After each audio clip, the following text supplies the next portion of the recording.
नमस्कार, मी सुषमा तुमचं माझ्या चॅनलवर पुन्हा एकदा खूप खूप स्वागत करत आहे। तर आजपासून आपण बघणार आहोत दिवाळी स्पेशल, म्हणजे आजपासून सगळे आपले फराळाचे व्हिडिओज असतील।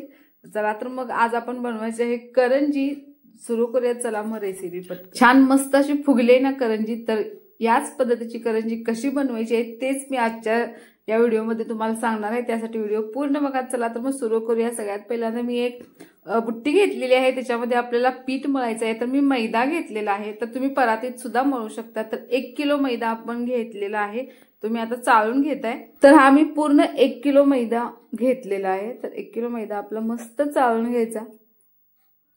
तर हा चाळून झाल्यानंतर मग आपण याच्यामध्ये ऍड करणार आहोत अर्धी वाटीपेक्षा सुद्धा कमी रवा घ्यायचा आहे। बारीक रवा आपल्याला याच्यामध्ये वापरायचा आहे। तर तुम्ही बघू शकता व्हिडिओमध्ये की अर्धी वाटीपेक्षा सुद्धा कमी आहे रवा, तो आपल्याला याच्यामध्ये ऍड करायचा आहे। त्यानंतर आपण याच्यामध्ये चवीपुरतं मीठ टाकून घेऊया आणि त्यानंतर हे छान आता आपण मिक्स करून घेऊया।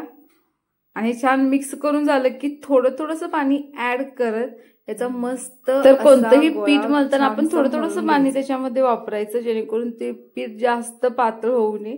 तर मस्त असा हा गोळा मळून आपल्याला एक 15 ते 20 मिनिटं किंवा जास्तीत जास्त एक अर्धा तास तरी ठेवून द्यायचा, असाच त्याच्यावरती झाकण ठेवून। त्यानंतर हा मस्त असा गोळा मळून तयार झाला की आपण हात साईडला आता ठेवून द्यायचा। याच्यावरती एक झाकण ठेवून आपण ठेवून देऊया आणि त्याच्या नंतर आपण आता सारण तयार करून घेऊया।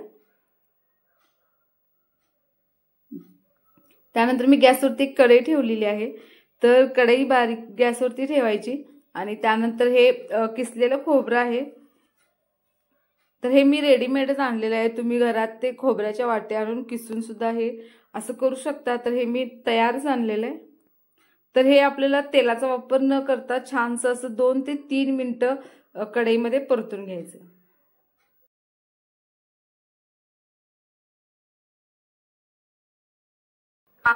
तर सारण आपण व्यवस्थित बारीक गॅसवरती हे खोबरं छानसं परतायचं, जेणेकरून सारण आपलं मस्त टेस्ट देईल। चला तर हे आता मस्त खोबरं आपलं परतलेलं आहे। तर तुम्ही बघू शकता व्हिडिओमध्ये एक 3 ते 4 मिनिटं तुम्ही परतू शकता। त्यानंतर हे साईडला आपण काढून ठेवून देऊया। तर या पद्धतीने आपण ते परतून घेतलेलं आहे, तुम्ही व्हिडिओमध्ये बघत असाल। त्यानंतर आता आपण रवा घ्यायचा आहे आपल्याला याच्यामध्ये।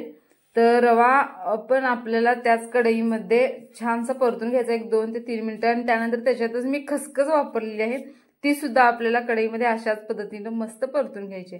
तर आपलं खोबरं मस्त आता थंड झालेलं आहे, आपण जे आधी परतून घेतलेलं आहे त्यातच आता आपण मी रवा पण घातलेला आणि रवा खसखस जे आहे ते त्याच्यामध्ये ऍड केलेलं। त्यानंतर आपण याच्यामध्ये आता पिठी साखर वापरत आहोत। तर पिठी साखर तुम्ही डायरेक्ट विकत आणू शकता किंवा घरी साखर आणून मिक्सरवर बनवू सुद्धा शकता। त्यानंतर मी याच्यात वेलची पावडर टाकलेली आहे आणि हे सारण मस्त असं आता आपण मिक्स करून घेऊया। हे सर्व जे आपण कढईमध्ये परतून घेतलेले आहे ते सर्व थंड झाल्यानंतरच आपण परत ते सर्व एकत्र करायचं आहे। त्यानंतर मी याच्यामध्ये एकदम थोडंसं मीठ घालत आहे चवीनुसार। कोणत्याही गोड पदार्थात थोडंसं मीठ घातलं की त्या पदार्थाला एकदम अशी वेगळी मस्त चव येते, त्यासाठी थोडंसं मीठ याच्यामध्ये ऍड केलंय। आणि त्याच पद्धतीने आपलं मस्त असं हे सारण आता तयार झालेलं आहे। तर सारण सुद्धा छान तयार झालेलं आहे। त्यानंतर आपलं मस्त असा हा गोळा सुद्धा एकदम रेस्ट घेऊन तयार झालेला आहे। चला तर मग आता आपण करंज्या लाटायला घेऊया। तर मी याचे छोटे छोटे आता गोळे करून घेत आहे। तर तुम्ही बघू शकताय, तुम्ही तुमच्या आवडीनुसार गोळा बनवू शकता। जर तुम्हाला खूप जास्त मोठी करंजी हवी असेल किंवा मीडियम साईजची किंवा एकदम लहान, त्यानुसार तुम्ही गोळे बनवून घेऊ शकता। तर मी या साईजचे गोळे बनवलेले आहेत, तुम्ही व्हिडिओमध्ये बघू शकताय। त्यानंतर चला मग लाटायला सुरुवात करूया। तर लाटताना आपण ही पारी लाटताना एकदम जास्त पातळ किंवा एकदम जास्त जाडसर न लाटता मीडियम साईजमध्ये लाटा, करंज्या मस्त होतील।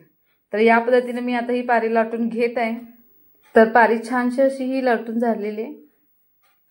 त्यानंतर आपण याच्यामध्ये सारण भरायचं आहे। 1 चमचा ते 1.5 चमचा सारण आपण याच्यामध्ये भरायचं आहे। खूप जास्त कमी असं न भरता मस्त अशी करंजी लागेल अशा पद्धतीने थोडंसं जास्तीचं भरा, छान लागेल करंजी। तर अशा पद्धतीने आपण सारण भरलेलं आहे। त्यानंतर आता हे कट करून घेऊया।